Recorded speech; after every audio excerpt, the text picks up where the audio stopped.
Chers fidèles téléspectateurs, chers amis fidèles chrétiens, merci d'être là pour la méditation de l'évangile de ce jour, mercredi 26 mars 2025. L'évangile est tiré de Matthieu 5, les versets 17 à 19. Le Seigneur soit avec vous.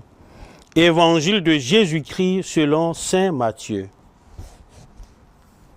En ce temps-là, Jésus disait à ses disciples, « Ne pensez pas que je sois venu abolir la loi ou les prophètes. Je ne suis pas venu abolir, mais accomplir. Amen, je vous le dis, avant que le ciel et la terre disparaissent, pas un seul iota, pas un seul trait ne disparaîtra de la loi jusqu'à ce que tout se réalise. Donc, celui qui rejettera un seul de ses plus petits commandements et qui enseignera aux hommes à faire ainsi sera déclaré le plus petit dans le royaume des cieux. Mais celui qui les observera et les enseignera, celui-là sera déclaré grand dans le royaume des cieux. » Acclamons la parole de Dieu.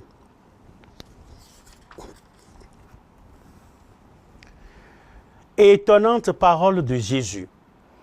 Pas une lettre, pas un seul petit trait ne disparaîtra de la loi jusqu'à ce que tout se réalise.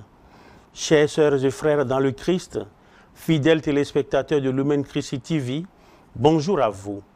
Le formalisme borné, pointilleux, scrupuleux même, qu'on est tenté de relever dans cette phrase, n'est-ce pas précisément l'attitude que Jésus lui-même reproche aux pharisiens? Comment un homme pourrait-il accomplir parfaitement la loi, puisque, jusque dans ses moindres détails, si telle est la condition pour avoir accès au royaume, nous ne sommes pas du tout prêts. Oui, nous ne sommes pas prêts d'y entrer. Mes chers amis, tel n'est pas le sens de cette parole qu'il faut restituer dans son contexte. Notre Seigneur se défend de l'accusation des scribes et des pharisiens qui lui reprochent, tout au contraire, d'en prendre et d'en laisser dans les prescriptions de la loi. Quand on sait l'importance que revêt pour un fils d'Israël l'obéissance à la Torah, on comprend que les disciples aient été troublés par ces invectives contre leur maître. Aussi, Jésus les rassure-t-il par la parole très claire que nous venons d'entendre. Non, il n'est pas venu abolir la loi et il condamne explicitement celui qui rejetterait, ne fût-ce qu'un seul de ces petits traits, qu'un seul de ces petits commandements, ou qui enseignerait aux hommes à faire ainsi. Oui, l'homme n'a pas à faire un tri parmi les prescriptions que lui impose son Seigneur, car en agissant ainsi, il se ferait juge de la loi. Comme on le ferait dans un rayon de supermarché. Or, si tu juges la loi, tu n'es plus observateur de la loi, mais son juge. Il n'y a qu'un seul législateur et juge, celui qui peut sauver et perdre. Faire un tri dans les préceptes, c'est se mettre au-dessus de Dieu, corrigeant la loi qu'il a confiée à Moïse et aux prophètes. Bref, en prendre et en laisser dans les commandements, c'est prétendre implicitement avoir acquis la connaissance du bien et du mal.